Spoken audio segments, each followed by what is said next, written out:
अभी हम लेंगे कंसेप्ट मीनिंग ऑफ डेमोग्राफी।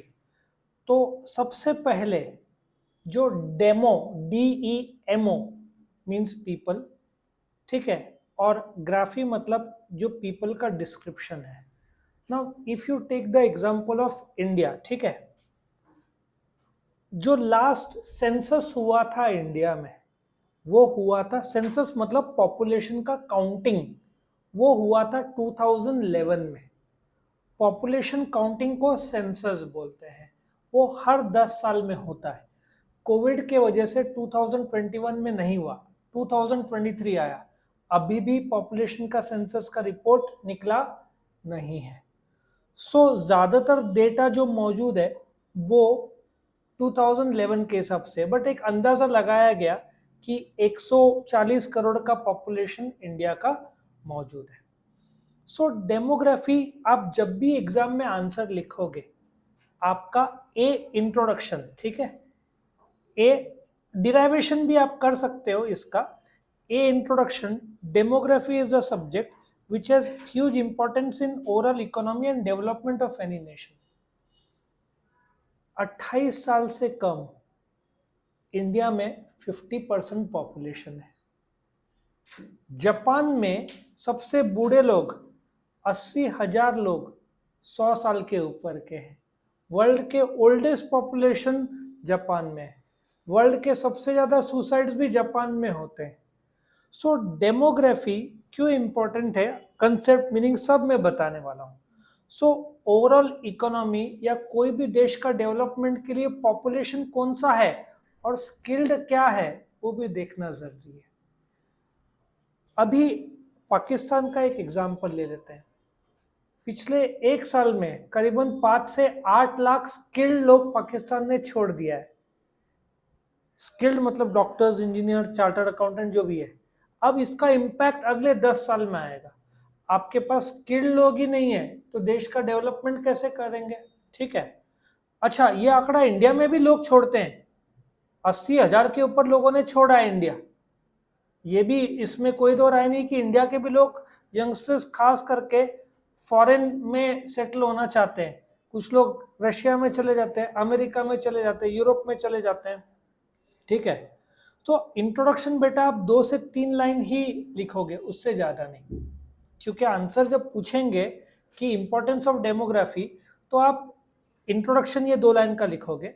फिर derivation of the word demography लिखोगे। Demo means people, graphy means उन लोगों का डिस्क्रिप्शन, मेल फीमेल जेंडर कितना है, ठीक है। अब आपका मेल फीमेल रेशियो देखोगे, केरला में 1000 मेल पे करीबन 1100 लेडीज है, बट हरियाणा गुड़गांव चले जाओगे तो 1000 मेल में 750 लेडीज मिलेंगे वहां पे। और ऐसे भी गांव है जहां पे सिर्फ मेल है, शादी के लिए औरतें ही नहीं मिलते। और ऐसे भी जगह है बिहार में जहां पे औरतों के जो पिताजी आदमी को किडनैप करके जबरदस्ती शादी करवा देते हैं। ये भी हालत है अपने देश में, ठीक है। सो जबरदस्ती तेरे को किडनैप किया, फेरे लेके पिला के टुन्न कर दिया और जबरदस्ती शादी। बाद में तो लड़के को देख के शौक हो जाता है, क्या हो गया।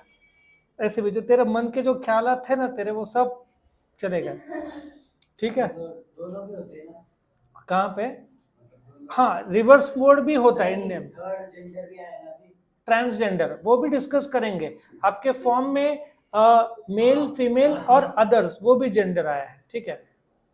नाउ डेमोग्राफी का मीनिंग क्या, ध्यान से देखना। ये डेफिनेशन, अच्छा तुम एज इट इज वर्ड्स में नहीं लिख सकते, तुम मीनिंग लिख देना, समझा। डेफिनेशन लिखोगे तो आपके वर्ड सेम टू सेम होने चाहिए। Demography is the study of the size. 130 crore नहीं, अभी कितना पॉपुलेशन है, 140 करोड़, ठीक है। टेरिटोरियल डिस्ट्रीब्यूशन, सबसे ज्यादा पॉपुलेशन इंडिया में कहाँ है, यूपी, करीबन 20 से 25 करोड़। महाराष्ट्र करीबन 12 करोड़, 20 करोड़ क्रॉस हो गया है। यूपी और महाराष्ट्र जोड़ दो तो अमेरिका का पॉपुलेशन, ठीक है। सो जो है ना, यहाँ पे क्या था, territorial distribution, composition, highest UP में, उसमें जो बदलाव होते हैं, ठीक है ना, उसका असर क्या होता है, नेटेलिटी, जन्म, मृत्यु, माइग्रेशन, सोशल मोबिलिटी, स्टेटस, ये सब कंपोनेंट डेमोग्राफी स्टडी करता है। आया समझ में? और यहाँ पे demography is the statistical methods of human population involving size, growth, जो कमी हुई पॉपुलेशन, फर्टिलिटी, मोर्टालिटी, मैरिज, ये सब हम डिस्कस करेंगे। इंडिया में बहुत अच्छा हो रहा है मैरिजेस लेट, जो हो रहा है ना पहले जो 21-18, अभी तो ये सब मैं डिस्कस करूंगा। इंडिया का फिलहाल का स्टेटस क्या है, थिंकिंग क्या हो रहा है लोगों का, ठीक है। तो यहाँ पे एक और है study of population number and change. तो यहाँ पे अगेन यहाँ पे जो पॉपुलेशन के पीछे जो खर्चा होता है, वर्ल्ड में करीबन 206 देश है, north America, south America, European, ये तीनों देश जोड़ दो, इंडिया से कम पॉपुलेशन है। ये सब आपका स्टडी ऑफ डेमोग्राफी में आएगा। क्यों? जो पहले जैसे जो अपने एक पॉलिटिशियन लालू प्रसाद यादव, 10 बच्चे थे, फिर 11 थे, एक ठीक है 11 बच्चे थे, फिर 2 का इंडिया में आया, हम 2 हमारे 2, आजकल एक, और एक नया ट्रेंड मुंबई में हो रहा है कि they stay married, they decided कि दे बच्चे नहीं करेंगे और पूरा लाइफ घूमेंगे फिरेंगे। ये भी एक ट्रेंड नया बिल्डअप हो रहा है इंडिया में, जो मुंबई साइड या ऐसे जो है ना मॉडर्न जगह में, मेट्रो साइड में, वो भी एक जैसे ना तभी बहुत शौक था। अभी आपको ये भी बॉम्बे में तो नॉर्मल है, फिल्म स्टार्स और ये सब के कुछ जगह पे ये सब है। सोसाइटी कैसे अडॉप्ट करता है वो सोसाइटी पर है। सो बोलते हैं ना, आपको जो डेमोग्राफी स्टडी करना है तो भारत का जियोग्राफी, इकोनॉमिक्स क्या है, करंट अफेयर्स पॉपुलेशन का क्या है। So it is a study of population, the size, the composition, male female क्या रेशियो है, मैरिजेबल एज, और पूरा स्टडी पॉपुलेशन के संदर्भ में जो था, जो है और जो बदलाव हो रहा है, ये आपके कंसेप्ट ऑफ डेमोग्राफी में स्टडी होगा। एट द सेम टाइम अभी हम फीचर्स भी देखेंगे, फीचर्स ऑफ डेमोग्राफी। नाउ ये जो फीचर्स ऑफ डेमोग्राफी है, जो सिटी प्लानिंग है, टेक्निकली वो कलेक्टर की जवाबदारी बनती है। तो सिटी प्लानिंग में यदि आप देखोगे, दुनिया जो अर्थ है 75,000 साल पुराना है ऐसे बोलना चाहिए, कुछ लोग मिलियंस ऑफ ईयर्स बोलते हैं, बट इंसानी आगमन करीबन 75,000 ईयर्स पहले हुआ। लोग आएंगे सबसे पहले क्या देखेंगे? पानी, सबसे पहले पानी देखेंगे। तो सिटी प्लानिंग में आप देखो, जहां नदी, समुद्र, उसके नजदीक ही पहले लोग सेटल होते हैं। पानी नहीं रहा तो कैसे जिएंगे? इसलिए जो सिटी प्लानिंग में आपको पहले देखना है कि सिटी का डेटा क्या है। यदि आप राजस्थान साइड, ये साइड गए, या कच्छ भुज साइड गए, वहां पे तो पूरा डेजर्ट है, तो again city planning will change. तो ये कलेक्टर की जवाबदारी है। The trend of demography always depicts the change in population in terms of health, age और literacy pattern, food, water, land, occupation and consumption. आप दुबई में जाओगे ना, वो इतना वेल प्लान सिटी है, ठीक है, कि अभी अपने रास्ते में बीच में वो झाकन क्या बोलते हैं, ढक्कन, वहां पे अंदर से पानी का नाला बह रहा होगा। सो कई बार बैंगलोर, इतना इंटेलिजेंट लोग, वहां पे ट्रैफिक जाम आम है, सो इन्होंने टाउन प्लानिंग में पूरा गड़बड़ी कर दिया। तो जब सिटी प्लानिंग करते हैं तो तुम 1 साल 5 साल देखते हो, तुमको 50, 100, 200 साल आगे देखना पड़ेगा। सो अभी क्या हो गया, अपना जो आरके करके एरिया पूरा, अभी वहां पे कैसे बढ़ाओगे? पहले तो मेरे टाइम में आरके पता है ना, 2 वे था, हमेशा जाम होता था। लास्ट में उन्होंने 1 वे कर दिया। अभी सिर्फ जा सकते हैं ना आरके, यहाँ से दूसरा बस चुपके से लोग आते हो तो इलीगल है, लेकिन वहां पे 2 वे था। फिर जब देखा जाम हो रहा है, अब वो चाहकर भी 2 वे नहीं कर सकता। बनाते समय उन्होंने पहले ही स्पेस दे दिया होता ना, अटक गए। सो आप जब डेमोग्राफी के फीचर्स देखोगे, जब लोग आएंगे तो आपको सिटी प्लानिंग करना पड़ेगा कि यहाँ पे लोग आ रहे तो नदी, नदी मतलब फिल्ट्रेशन प्लांट लगेगा, फिर कंस्ट्रक्शन उसके आजू बाजू तुमको करना पड़ेगा, ठीक है। तो ये इसमें अच्छा, सिटी प्लानिंग में आप दिंडोरी साइड चले जाओ। दिंडोरी साइड में पहले मोबाइल का रेंज नहीं लगता था। फिर जब कंपनीज आए मैकडॉवेल, और जब उन्होंने कैश बोलते ना टैक्स डेफरल्स दिया कि आपको टैक्स 3 साल 5 साल नहीं भरना है, फटाफट कंपनीज आ गए। अब जब टाउन प्लानिंग होगा, रोड्स, फिर वहां पे होटल, स्कूल, हॉस्पिटल, ये सब अभी आ गया है, मोबाइल रेंज पूरा मिलता है। सो जब आप टाउन प्लानिंग करोगे, travel, transport, industries, office, corporation, सब आपको देखना पड़ेगा। यहाँ पे एग्जांपल दिया है, amenities, good transport, airport. Nashik में कैसे ओझर एयरपोर्ट चालू हो गया, जरूरत था ना भाई। इंडिया में करीबन 140-145 एयरपोर्ट्स है, सिर्फ 28 एयरपोर्ट्स प्रॉफिट में, बाकी सब एयरपोर्ट्स लॉस में चल रहे हैं फिलहाल। अगेन वो प्लानिंग में कुछ तो गलती हो रहा होगा। 125 एयरपोर्ट लॉस में, मतलब कैसे चलेगा, लॉस गवर्नमेंट को ही भुगतना पड़ता है। फिर दूसरा, resource management, food, water and shelter, ठीक है। नाउ हर एक एरिया के कुछ तो रिसोर्सेज रहते हैं। 1970 में दुबई का नाम ही नहीं था, कुछ डेजर्ट था। तो वहां पे दुबई, ये लोग 7 किंगडम्स है, Dubai, Sharjah, Fujairah, Abu Dhabi. तो दुबई से करीबन 3 से 4 घंटा दूर अबू धाबी, वहां पे उनको समुद्र के किनारे से थोड़ा आगे तेल का कुआं मिला, ब्लैक गोल्ड बोलते हैं ना, जो आगे चलकर पेट्रोल बनता है। फिर उन्होंने जो कमाया, आज वर्ल्ड का सबसे बिजिएस्ट, सबसे ज्यादा एयरपोर्ट जिसमें साल में 1 करोड़ पैसेंजर्स लैंड होते हैं, वो दुबई DXB एयरपोर्ट, वो रातों रात बदल गया। फिर उन्होंने जब समझा कि पेट्रोल से एक हद में, अभी जैसे इलेक्ट्रिक व्हीकल आ रहे तो पेट्रोल कम हो जाएगा ना, तो 15-20 साल पहले उन्होंने क्या किया, वर्ल्ड का बिगेस्ट मॉल, बिगेस्ट बिल्डिंग, पैसा तो था, तो अभी उन्होंने उसको टूरिस्ट डेस्टिनेशन कर दिया। अब तेल से ज्यादा टूरिस्ट लोग जाते घूमने। फर्क समझ में आया? उनका टाउन प्लानिंग बहुत अच्छा, उनके रास्ते सैटेलाइट से मैनेज होते। अपना सैटेलाइट तो दूर की बात है, अपना अभी काफी साल है। तो ये रिसोर्सेज का उन्होंने बहुत बढ़िया इस्तेमाल किया। एक अच्छी बात ये हुई कि उनका डेवलपमेंट लेट हुआ, अपना आजादी पहले हुआ, तो तब तक उन्होंने रैंडमली जो प्लान बनाया, आज तक लोग भुगत रहे। फिर अच्छा, बिजनेस मैनेजमेंट, एनी बिजनेसमैन, कोई भी बिजनेसमैन, सिटी, अभी यूपी का ले लो, तुमको धंधा डालना है, अब वहां पे किडनैप हो जाते लोग, तोड़फोड़ होता है, तो यूपी कौन जाएगा? अब योगी सरकार आ गया, उन्होंने टाइट कर दिया, कैसे फटाफट यूपी में इन्वेस्टमेंट्स आ रहे हैं। सबसे ज्यादा इन्वेस्टमेंट इंडिया में एक ही जगह, नंबर 1 अनडिस्प्यूटेड रहता है, महाराष्ट्र, गुजरात, तमिलनाडु, ये बेल्ट है, सब इन्वेस्टमेंट ये 3-4 जोन में ही आते हैं। जहां पे राइट्स होते हैं वेस्ट बंगाल साइड, वहां पे इन्वेस्टमेंट कम करते हैं। टाटा का सिंगूर प्लांट कहाँ आने वाला था? वेस्ट बंगाल में, जहाँ नैनो बनने वाला था, कुछ प्रॉब्लम हो गया, राइट्स हो गया, मारा मारी हो गया, तो वो लोग आ गए गुजरात। गुजरात वालों ने क्या बोला, भाड़े पे हम जगह देते, 1 रुपया साल का भाड़ा, जमीन उन्होंने 1 रुपये भाड़े पे दे दिया, उनको सेल्स टैक्स तभी था, अभी तो GST। नैनो बनाएंगे तो उनको पैसा मिलेगा ना, तो उन्होंने वो दिमाग लगाया।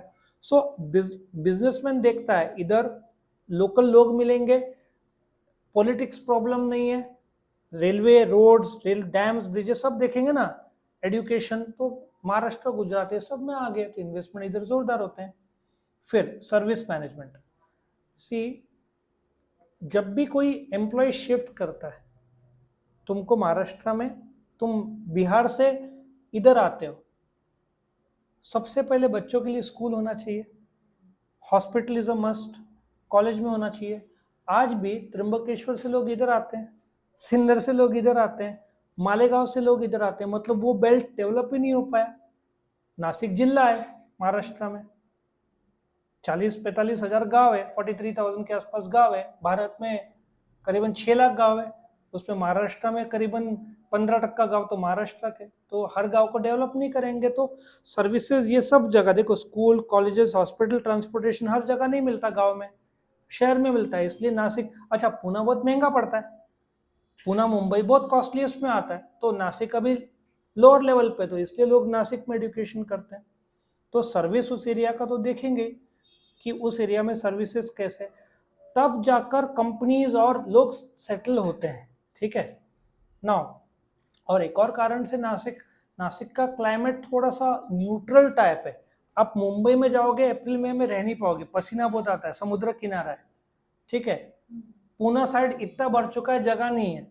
नासिक फिर भी अभी है। Nagpur again commercial level, Nagpur का गर्मी, जलगांव का गर्मी, तो इस हिसाब से लोग नासिक प्रेफर करते हैं, ठीक है। Next, government planning. गवर्नमेंट को देखना है देश का जीडीपी क्या है, जीएनपी, ये सब national income, economics, macro economics के टर्म्स है। अपना जीडीपी कितना है, 250 lakh crore. If you divide by the population, एक आदमी इंडिया में कमाता है 2 लाख, अमेरिका का एक आदमी कमाता है 50 लाख। अपन वर्ल्ड नंबर 5 है। World number 1 is America, number 2 is China, number 3 is Japan, number 4 Russia नहीं है भाई, 4th इज, हर चीज में रशिया मतलब, 4th is Germany, number 5th is India, ठीक है। और वैसे भी वॉर के बाद में वो बहुत पीछे हो चुका है, मत जाना भाई, पर तेरे दिल की इच्छा है तो भी क्या कर सकते हैं। Government planning, if you check out, तुमको बताता हूँ, राजधानी ट्रेन जो आया आई थिंक 70s के दशक में आया, तब से लेकर अब तक कितने राजधानी है अपने देश में, जहाँ तक मुझे पता है 17-18 शताब्दी, ये सब जोड़ दो। वंदे एक्सप्रेस कब आया, 19-20 में, अभी कितने हैं, 25-30, और गवर्नमेंट ने ऑर्डर कितने के दिए है, 500 वंदे एक्सप्रेस के दिए है। हर हफ्ते एक वंदे एक्सप्रेस लाने का उनका प्लान है। 25-30 ऑलरेडी चल रहे हैं, महाराष्ट्र में 4 है, एक वंदे एक्सप्रेस बनता है 112 करोड़ में। अब गवर्नमेंट ने देखा गजब रिस्पॉन्स आ रहा है, लेकिन सब फुली एयर कंडीशनड है, तो गवर्नमेंट ने क्या किया, अब एक वंदे साधारण आएगा विदाउट एसी। लोगों ने बोला इतना अच्छा ट्रेन है, स्लीपर क्यों नहीं, उसमें स्लीपर नहीं है, तो अभी दिसंबर में स्लीपर वंदे एक्सप्रेस आ रहा है। बाय 2027-28 आपका बुलेट ट्रेन आ जाएगा। 2027 में बुलेट ट्रेन का काम करीबन 30-40% हो चुका है, वंदे एक्सप्रेस तब तक 400-500 आ जाएंगे। समझ में आ रहा है। तो ये गवर्नमेंट का प्लानिंग है लॉन्ग टर्म का, वो देश का इमेज भी तो बनता है। और फिर एनवायरमेंटल प्लानिंग, मैं बोलता हूँ एनवायरमेंटल प्लानिंग डेमोग्राफी में बहुत बड़ा हिस्सा है। मराठवाड़ा रीजन पता है, वहाँ पे बारिश का बहुत दिक्कत है। यहाँ पे कोकन साइड ऑरेंज अलर्ट आता है, रेड अलर्ट आता है, और मराठवाड़ा में सूखा रहता है। तो गवर्नमेंट क्या करता है, अमेरिका से एरोप्लेन जो आता है ना, टेक्नोलॉजी जिसमें वो जब उड़ के कुछ केमिकल्स हवा में छोड़ता है, उसके 45 मिनट्स में बारिश होती है, इसको आर्टिफिशियल रेन बोलते हैं। ये टेक्नोलॉजी चाइना के पास भी है, बट चाइना ने किया था तो फ्लडिंग हो गया था उनका। Proper technology I think America के पास है, तो हम लाखों करोड़ों पे करके अमेरिका से वो मंगाते हैं। कुछ बूस्टर्स रहते होंगे प्लेन में, वो केमिकल एरोप्लेन में रिलीज करके लैंड करता है और फिर बारिश होती है, तो ये आर्टिफिशियल रेन कराना पड़ता है। तो आपको एनवायरमेंटल प्लानिंग करना ही पड़ेगा। अभी मुंबई में जो अपने डैम्स है, इगतपुरी के डैम्स है ना, बहुत फेमस जगह है। डैम्स की बात करते हैं तो भारत में कितने डैम्स है, करीबन, बहुत नहीं, नंबर 4,500 से 5,000 डैम्स है।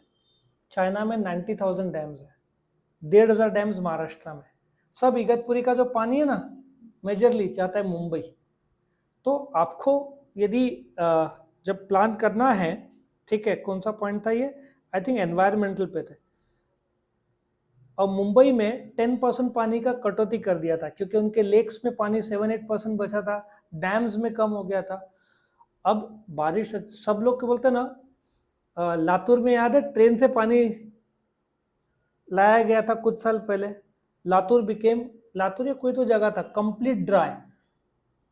जो कुएं में पानी डाला था, वहां पे सिक्योरिटी गार्ड्स गार्ड कर रहे थे पानी को। 1-2 साल पहले जोहान्सबर्ग कंप्लीट ड्राई। हमारा फैमिली गेट टुगेदर में एक अफ्रीका के आए थे, उन लोग को स्ट्रिक्ट वार्निंग था, आप गाड़ी साफ नहीं कर सकते पानी का, लिमिटेड पानी। और कंप्लीट ड्राई में बेंगलोर रिस्क में आ गया था। बेंगलोर भी बोल रहे हैं 2028-30 तक वो भी कंप्लीट ड्राई। तो एनवायरमेंटल प्लानिंग अभी नहीं किया तो बैंड बजेगा 28-30 में। सो बेंगलोर रिस्क में आता है, मराठवाड़ा तो वैसे ही रिस्क में, ठीक है। और जैसे फ्लड्स केरला में आया था, तो आपको एनवायरमेंटल प्लानिंग करना ही होगा, क्योंकि प्रॉब्लम ये है जब फ्लड्स आता है तो बॉम्बे में देखो हर जगह पे, नासिक में जगह है ना बाहर जाने के लिए पानी, तो इसलिए नासिक गंगा गोदावरी के नजदीक साइड आता है, बाकी अपन सब तो सेफ है। मुंबई में सब क्रैम्ड है, तो अभी मुंबई में कैसे प्लान करें, उनको बोलते हैं ना पाइप्स और वो सब यूज करके करना पड़ेगा। तो ये एनवायरमेंटल प्लानिंग ठीक से नहीं किया। और जो भी गुजरात में फ्लडिंग हुआ, जामनगर साइड देखा ना कैसे कार तैर रहे थे, एडवांस, ये सब प्लानिंग डेमोग्राफी में करना पड़ेगा गवर्नमेंट को। ये कलेक्टर का प्लान है लोकल लेवल पे। पहले तो समझो सेंट्रल गवर्नमेंट है, स्टेट गवर्नमेंट है, म्यूनसिपैलिटी गवर्नमेंट नहीं है, वो मदद करता है गवर्नमेंट को चलाने के लिए। तो आपको ये प्लानिंग में कुछ भी कम ज्यादा हो गया और फिर फ्लड्स, बिहार में तो इतने सालों से लगातार फ्लड्स ही आ रहा है, कहाँ रुकता है? और फिर फ्लड्स आता है, लोग पहुंचाते हैं, फिर वो पानी को जोड़ने का नदी का 40 50 60 साल से चल रहा है। बट अब अच्छा, मुंबई गोवा, अगले महीने गणपति है ना, अभी शुरू होगा। ये 2013 का प्रोजेक्ट अब 10 साल बाद कंप्लीट हो रहा है। Mumbai to Goa, if you go from here Nashik to Goa 14 घंटे लगता है, मुंबई टू गोवा अभी 6 घंटे में आप पहुंच सकते हैं। मजा आएगा गोवा। सो जो 14 घंटा था, यहाँ से मुंबई जाओ 2 आवर्स और वहां से 6 आवर्स। आप 8, जो कनेक्टिविटी है ना, ये सब प्लान अभी अपना देश 4 लेन 6 लेन 8 लेन समृद्धि हाईवे ना, ये अभी का प्लान थोड़ा सा अच्छा हो गया, तब जाकर अपना देश वो लेवल पे जा रहा है। ठीक है। डिजास्टर मैनेजमेंट सूरत में आज से कुछ साल पहले, आई थिंक 4 इयर्स बैक, ये हुआ था। क्या हुआ था? आग लगा था एक कोचिंग क्लास में, याद है?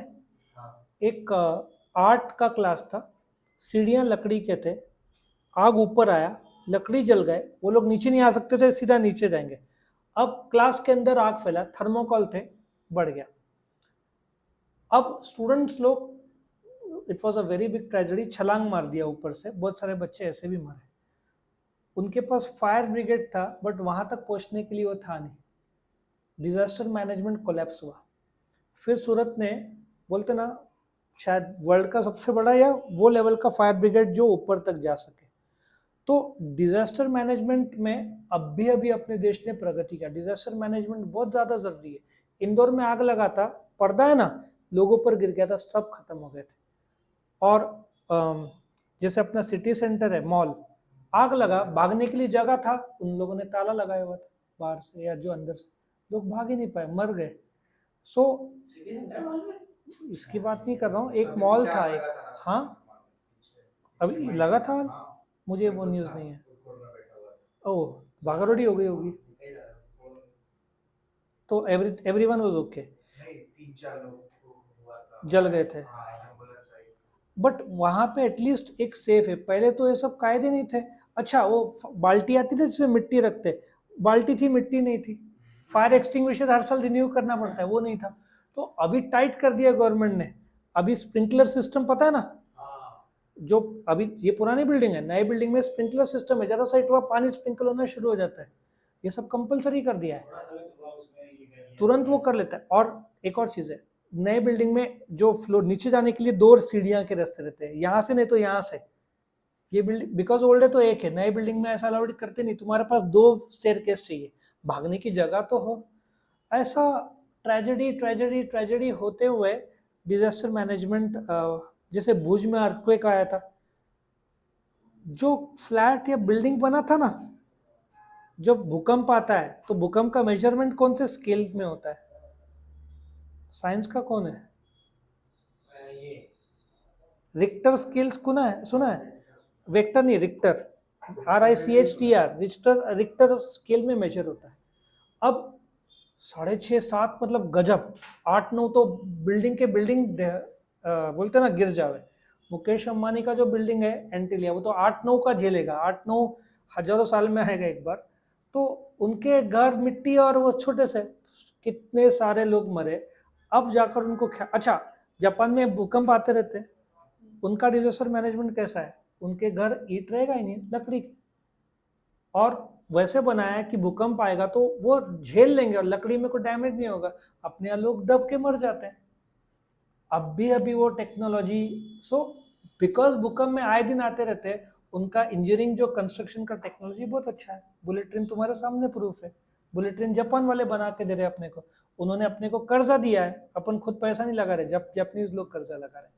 और ये डिले हुआ क्योंकि कुछ जमीन का अधिग्रहण है ना, फार्मर्स या जो भी है, कुछ लोग दे नहीं रहे थे और कोर्ट केस चल रहा था। अभी लगभग पूरा क्लियर हो गया महाराष्ट्र, तो अभी बोलते ना, आई थिंक 2026 27 तक तुम पहला बुलेट ट्रेन देख लोगे उसका सफर। ठीक है। ये था तुम्हारा फीचर्स ऑफ मैनेजमेंट। जो भी मैंने पॉइंट्स बोले हर जगह पे, ये आपको एग्जाम में इंट्रोडक्शन, मीनिंग, आप डिराइवेशन भी यूज करोगे और हर जगह पे।